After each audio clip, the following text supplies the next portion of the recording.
Terlambat nggak sih belajar AI di 2022? Gak kok, santai aja. Yuk mulai belajar mengenal tools dasar AI bagian 2.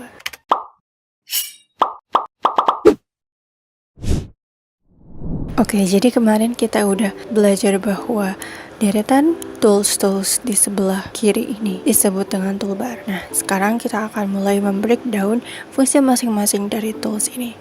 Yang pertama, kita bisa lihat dua icon yang mirip seperti kursor mouse ini. Yang pertama namanya Selection Tool, dan yang kedua namanya Direct Selection Tool. Fungsi dari kedua tools ini adalah untuk menyeleksi gambar. For example, kalau misalnya aku bikin sebuah persegi di sini, persegi panjang fungsi dari Selection Tool adalah untuk mengklik si objek tersebut. Terus misalnya aku mau bikin,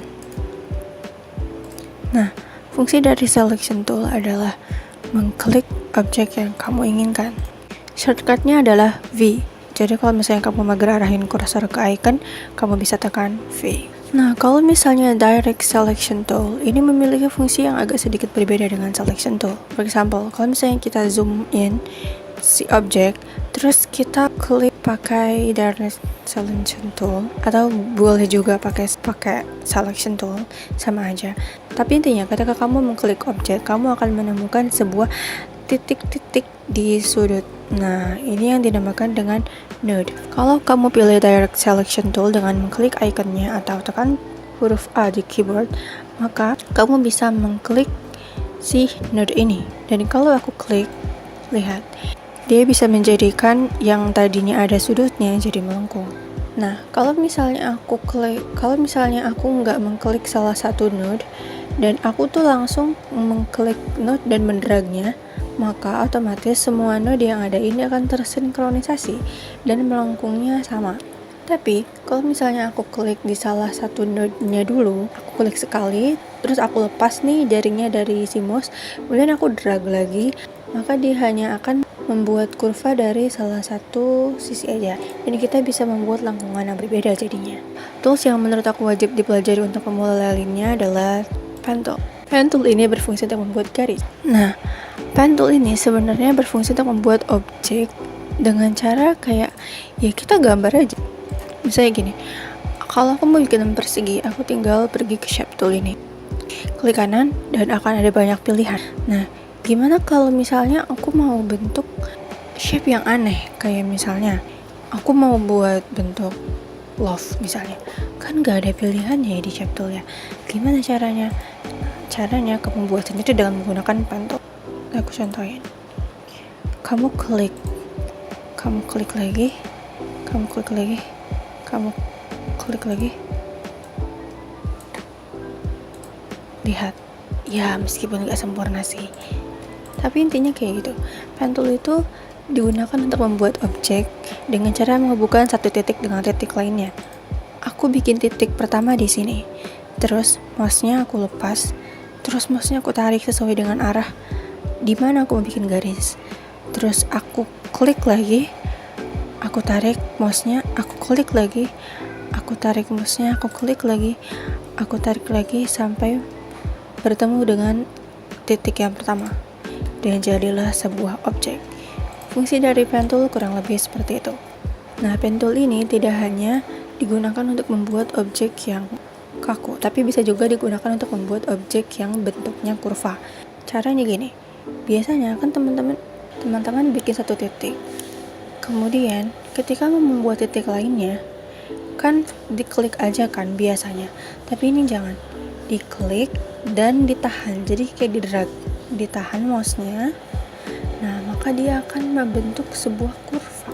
Maka kalau misalnya teman-teman sudah menemukan lengkung yang sesuai dengan yang ingin dicapai, bisa dilepas mouse-nya dan kemudian lanjut lagi membuat objek. Tapi memang step ini tuh perlu latihan untuk memasterinya. Nah, kalau misalnya dirasa sulit, untuk pertama kali teman-teman bisa menggunakan yang namanya Curvature Tool.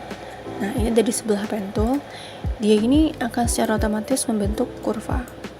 Nah, jadi memang pengkhususannya untuk kurva. Kemudian tools wajib lainnya yang perlu dikuasai adalah Shape Tool. Kalau misalnya teman-teman buka shape tool, ini ada banyak sekali pilihan, ada rectangle, rounded, ellipse, polygon, star, fillet, flare tool.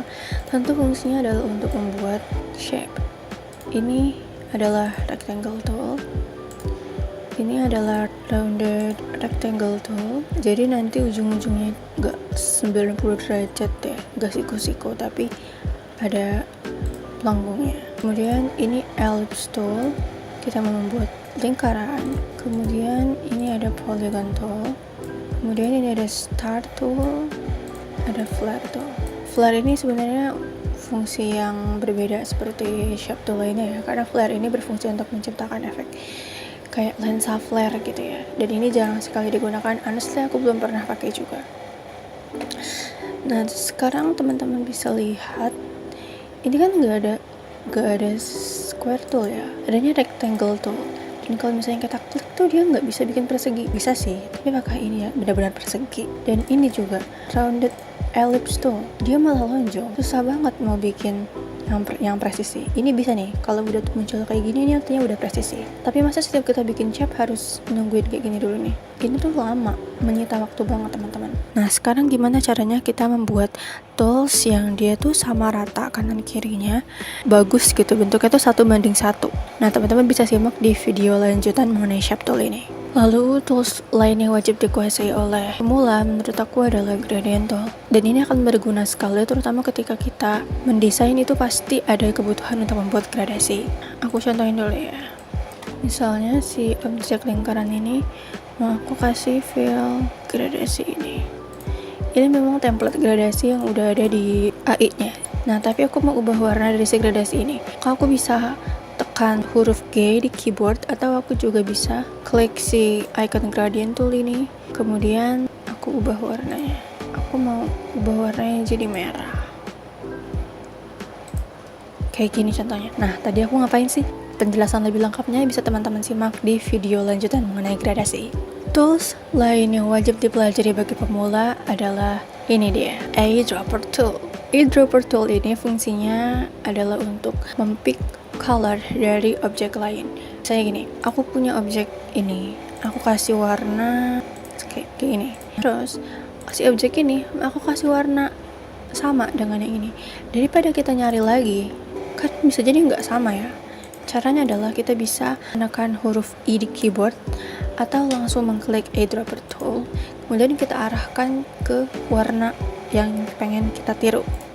Caram. Kemudian hal lain yang perlu dikuasai adalah dua tools ini. Ini sebenarnya bukan tools, ini lebih ke keterangan. Atas ini adalah untuk fill dari sebuah objek. Fill itu isian si objeknya ya. Kayak objek ini nih. Fills dia warnanya merah jambu atau merah apa lain nggak ngerti. Sedangkan yang bawah ini namanya stroke atau si garis tepinya ini. Ini sebenarnya objeknya punya stroke ya warna putih, tapi karena kanvasnya warna putih jadi nggak kelihatan. Kalau misalnya kita ganti stroke-nya ke warna hitam misalnya, nah dia jadi kelihatan punya garis tepi. Kayak gitu, teman-teman bisa mengatur si fill dan stroke ini dari sini, tapi honestly aku lebih suka ngaturnya di tab properties. Ini di bagian appearance ada pilihan fills dan stroke, dan stroke ini bisa diatur juga ketebalannya. Itu adalah tools yang wajib banget dikuasain oleh pemula.